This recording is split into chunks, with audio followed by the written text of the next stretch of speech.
In a sense, the soul is something which is manifest in time. It's almost as though organisms have a hyperdimension. They're objects with time folded inside of them. Yes. And at death, what seems to happen is this complex morphogenetic field, if you will, simply withdraws back into whatever higher dimension it came from in the first place. It's not that it falls apart or dissolves, it's that it retracts from matter.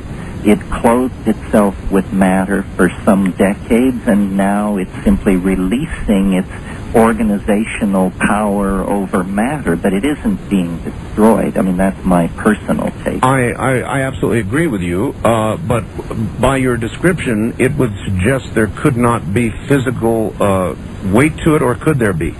No, I think there could be. I think we don't know what it is, or of what it consists. This is all, as you pointed out, because of social attitudes and different ideas of medical ethics. These areas are very, very difficult to get data on. All right, next data point.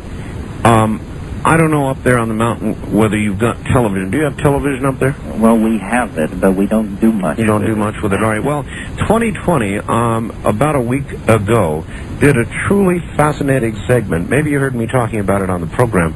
Damnedest thing. They followed a 57-year-old woman who received both a heart and lung transplant from a teenage boy. When she woke up from the operation, she had the immediate cravings, I mean immediate cravings, of a teenage boy. And if that's not enough for you, Terence, she, of course, had no idea who the donor was, but she had a dream in one of the successive nights in which she dreamt the name of the donor. All of this was chronicled on 2020. Now, again, it goes to the question of the nature of the soul, but, I mean, these are physical body parts. And the obvious implication here is that some essence of that boy was transferred to this woman. And it is not the only case of this. It has been noted again and again in transplant cases. What does that suggest? Well, you know, we have memories, and we've never located, though we believe they are in the brain. We've never proven or demonstrated that.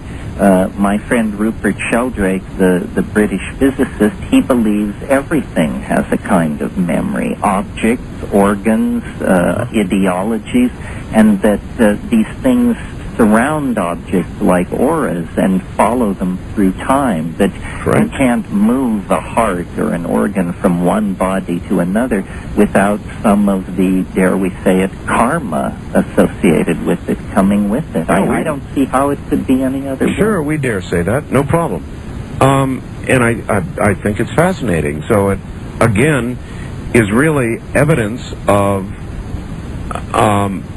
I don't know if I dare use the word soul, because I'm not sure that is the soul, but it certainly is some sort of transference that is occurring that indicates that maybe our soul or our being is in no central location, but rather a total part of it, yes? Yes, absolutely, yes. All right. I would like to begin taking some calls here and let them ask you some questions. First-time caller line, you're on the air with Terence McKenna in Hawaii. Yes, Terence, I got so many ideas I wanted to question you about, but I'll try to limit it.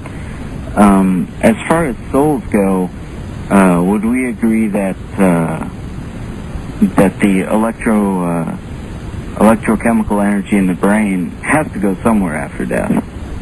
Yes, this is what we're saying, that in a sense it withdraws into what I call hyperspace. You know, in a way you could say the body is a lower dimensional sectioning of a higher dimensional object, which is the soul-body complex. Mm-hmm. And, the other point I wanted to touch on, as far as your uniqueness curve, how do you account for the chaos theory that there are random particles in the universe affecting the interaction of particles that they come by? I will agree with you that nature, as a large system, is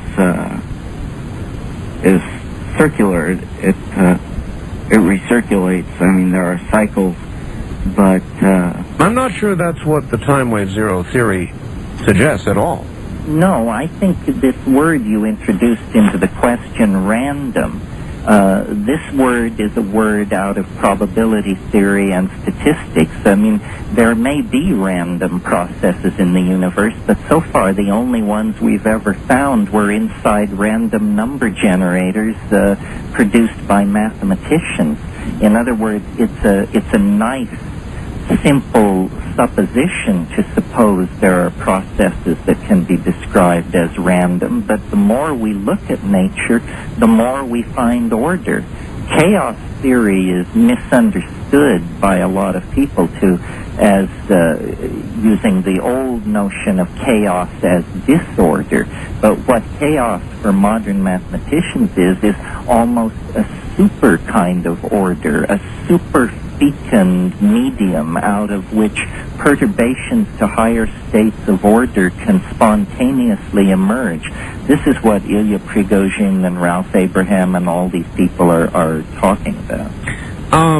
I want to ask you something, Terence. I interviewed a scientist who now has a private company called Pear Inc. He produces, you may know about this, he produces a computer program in which you are able, which is a gigantic random number generator designed to run on a good fast computer, and it enables you to pull down two pictures.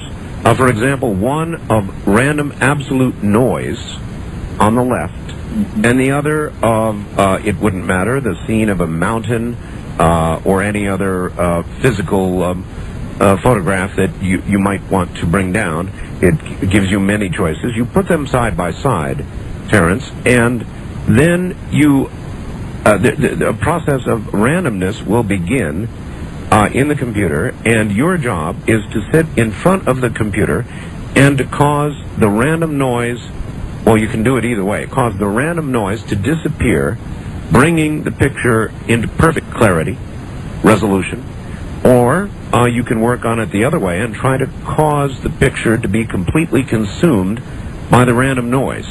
And the suggestion is, and there is a rating given at each sitting, the suggestion, and apparently the proof is, that you, with your mind, are able to affect a rapidly generating random number a sequence generator, whatever. And by God, you can sit there and do it.